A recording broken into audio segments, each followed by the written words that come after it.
Hello, everyone. It's the BQ Report back again with another episode. Today, I will be reviewing the book called Dumbing Us Down: The Hidden Agenda of Compulsory Schooling. Um, this book, I really admire the way that the author, John Gotti, actually put it together. So, the author is actually a school teacher in New York, and he won many awards for his dedicated teaching.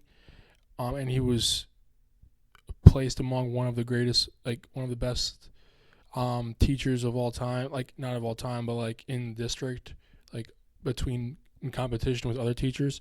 So he kind of like he has like a lot of experience with teaching and everything like that. And so he wrote the book.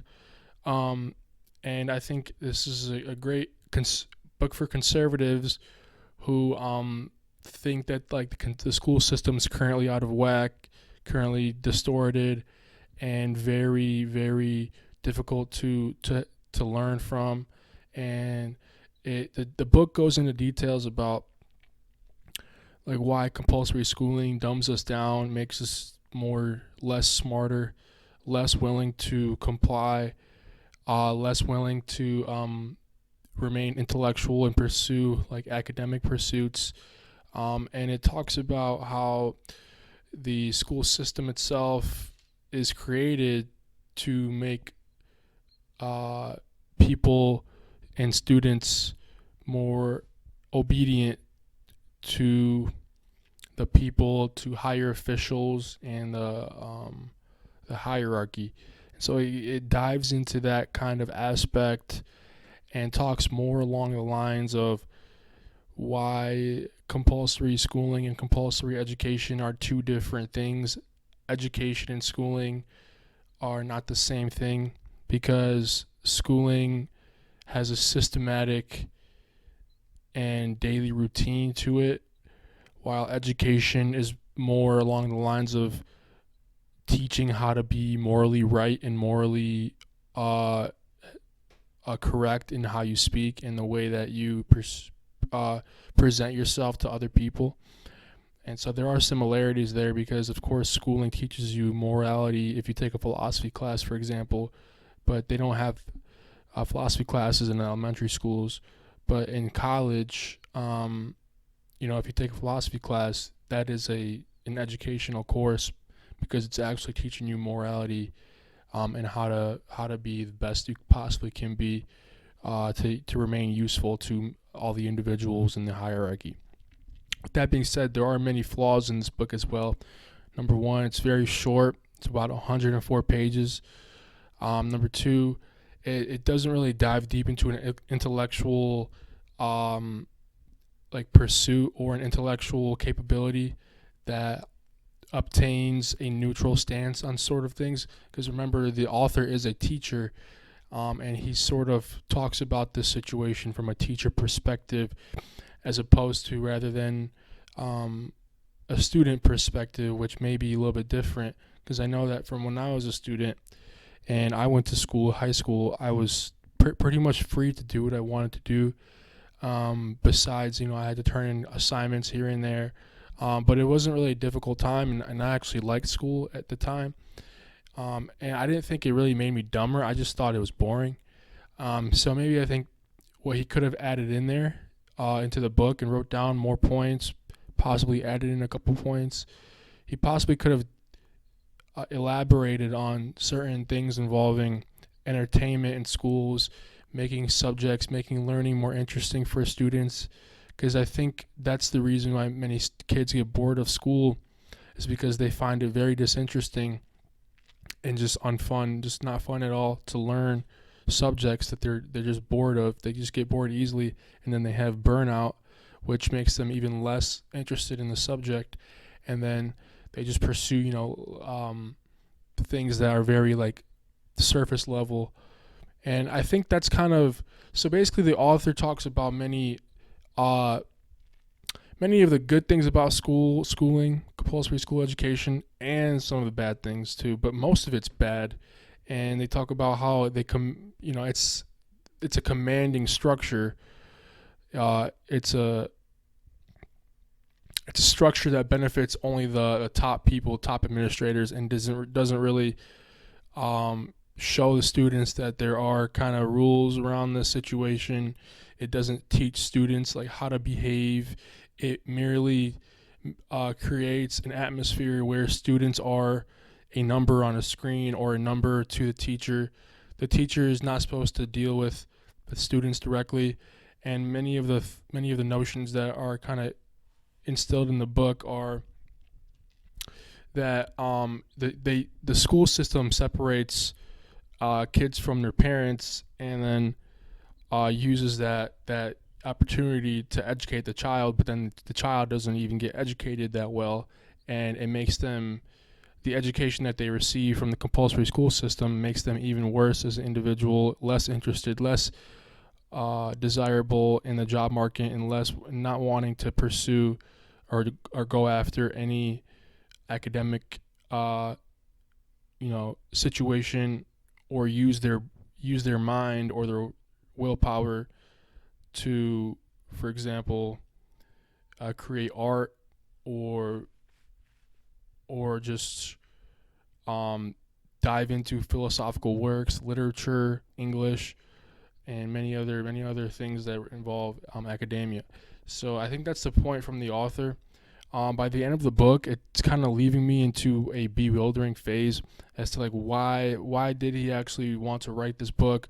What's the aim of the book? And of course, he's just trying to kind of explain the holes and the flaws in the compulsory school system, and that makes sense to an extent. But at the same time, it feels very negative and forced too. Um, because the school system teaches kids to be adults, right? The main point is to educate students on abstract matters, so that they're well equipped on the future, um, just for surviving and thriving in the future. So I think many of the points that he makes in the book are very negative towards schooling, and the bias kind of shows. However, him being a teacher, he probably has more experience than I do when it comes to being in the school system and winning awards. But even so, I feel like many of his points were biased and pointed towards one side or the other. And I say that because the way that he criticizes school, the system, is more of a practical aspect than an abstract concept, where he's kind of criticizing the buildings, the bell system, the class structure, the schedule, the administrators, the actual physical elements of the school system, as opposed to abstract theories and ideas that come out of it. So he's more criticizing the actual. He's criticizing the school system, and not the ideas that they have in the curriculum, social studies, and what they teach as well. He mentions that a couple times, but he's not really going into criticizing those specific elements. He tries to incorporate those elements for the purpose of a more experienced and developed book, but he leaves most of it out, and then he keeps it towards just the physical elements of the system and why they don't work as well, and what they could possibly do different, for teachers and students alike. And I think that's why he wrote the book, to try to revolutionize the system and make people aware of the compulsory nature of schooling itself, and the command structure, the hierarchy, and why that affects students into thinking of obedience and not thinking for themselves, unable to correct themselves, unable to join academic groups and have intellectual discussions. And he's claiming that the school system prevents that, or facilitates students that go into bad paths in the future and sell drugs, or do crime or drop out or get arrested or commit violence or things of that nature. And it encourages that based on the curriculum, based on the system itself. It encourages kids to drop out and do bad things, basically.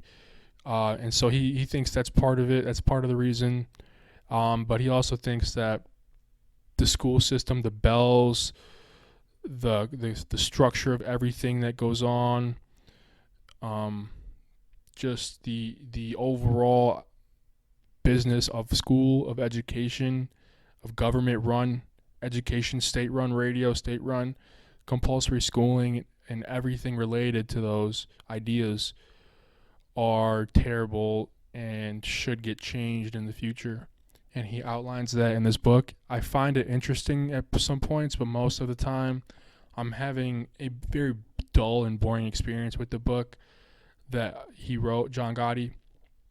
But overall, it's a short read. I read it in about 2 days, a day and a half, and it kind of caught my attention for a while, but I let go of it as soon as I realized the dull nature and the very simplistic use of literature stemming from the book. But overall, decent read. I wouldn't say it's like the best read. I'd give it a 5 out of 10.